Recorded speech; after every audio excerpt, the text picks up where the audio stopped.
Right, hello again. In this video I'm going to go through some of the trigonometry questions from the recent homework. The work we're going to do this week is more practice on this because it comes up all the time. You'll see it a lot this year and you'll see it a lot in National 5 and even on into higher. So we need to be really good at it. So we're going to spend a bit longer on it. But before we do that, I'm going to go through some of the questions from this week's homework just to make sure we know exactly what we're doing before we tackle any more of them. So, we've got 4 questions to go through. Let's get started. This first one, we've got a right angle triangle. We've got an angle here of 20 degrees, a length here of 10.2, and this side's labelled x. It wants us to work out the value of x. So, trigonometry, the first thing we're going to want to do is label each side. Remember, the sides are labelled based on the angle you're using. So, this side here, this side will always be the hypotenuse because it's opposite the right angle. This side is the one next to the angle, so that's the adjacent. And this side is the one opposite it because it's opposite here. So this equation, this question, that involves the hypotenuse and the opposite. So what we want to do is we need to remember which trigonometry identity has opposite and hypotenuse in. And to do that, remember, we could write down our word SOHCAHTOA. Now, I'd recommend you always write this down when you're doing trigonometry questions. I still do, and it's how I remember it. It's just a really good way to quite simply remember it and make sure you always get the right equation. So, which one of these has the opposite and hypotenuse in? Well, that's sine.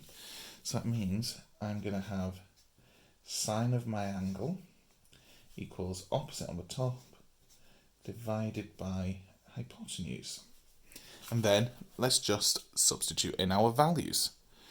Okay, I know my angle, so I'm actually got sine of 20. Don't know the opposite, let's call it x because that's what we're trying to figure out. And I know the hypotenuse is 10.2.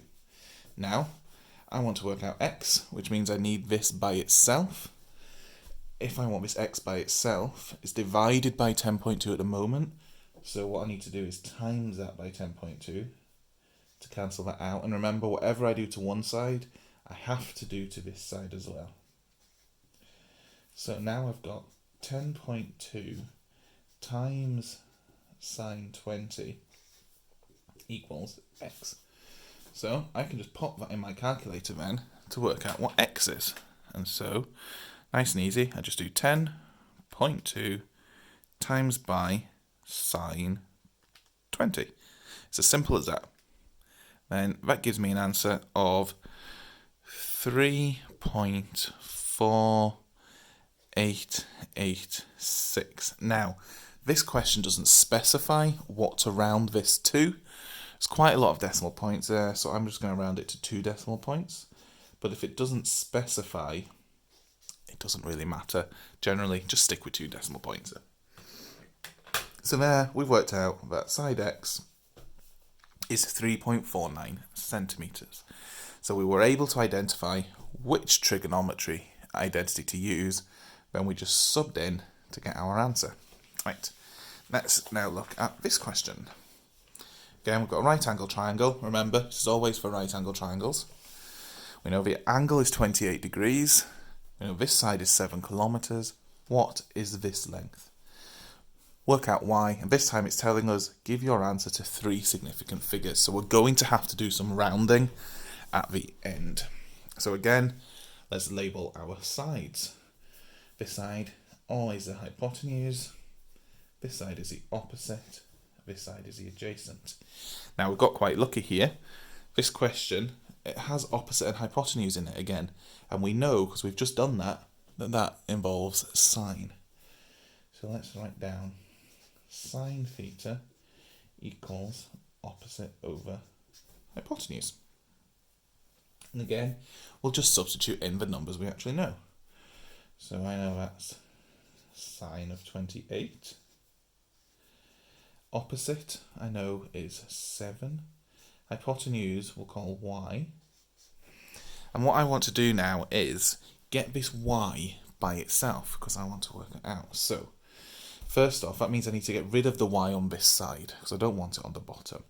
And if it's divided by y, the way I get rid of that is by timesing by y, and I need to do that to both sides. So now I've got y times sine 28 equals 7. I want this to be by itself, remember? So currently it is times by sine 28. How am I going to get rid of that? Well, I'm going to divide by sine 28, because divide is the opposite of times. But whatever I do to this side, I have to do to this side. So then y equals 7 divided by sine 28. And let's just pop that into our calculators.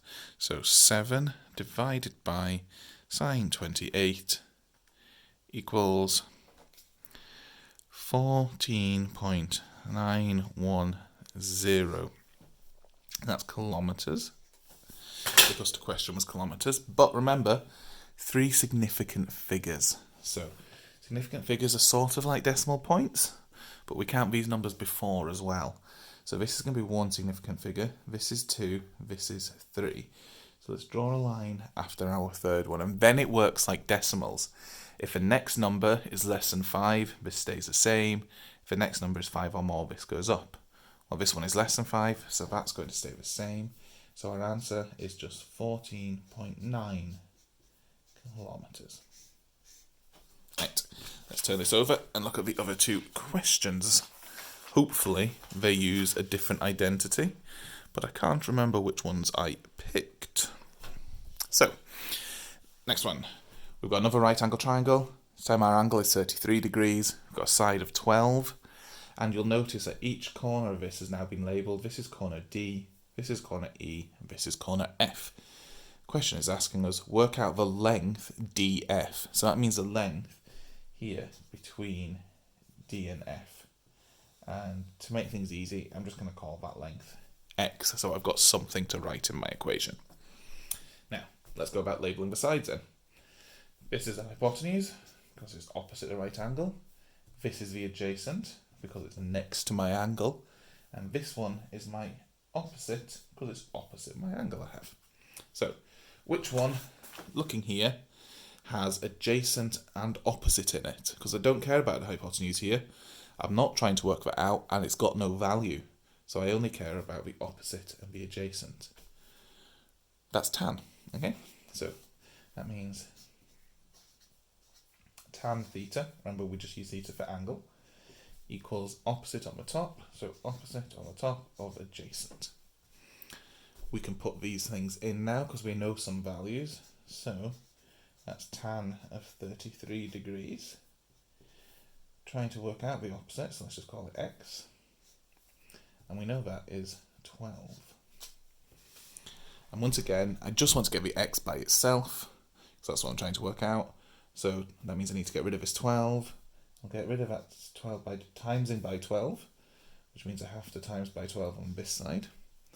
So then I've got 12 times tan 33 equals x.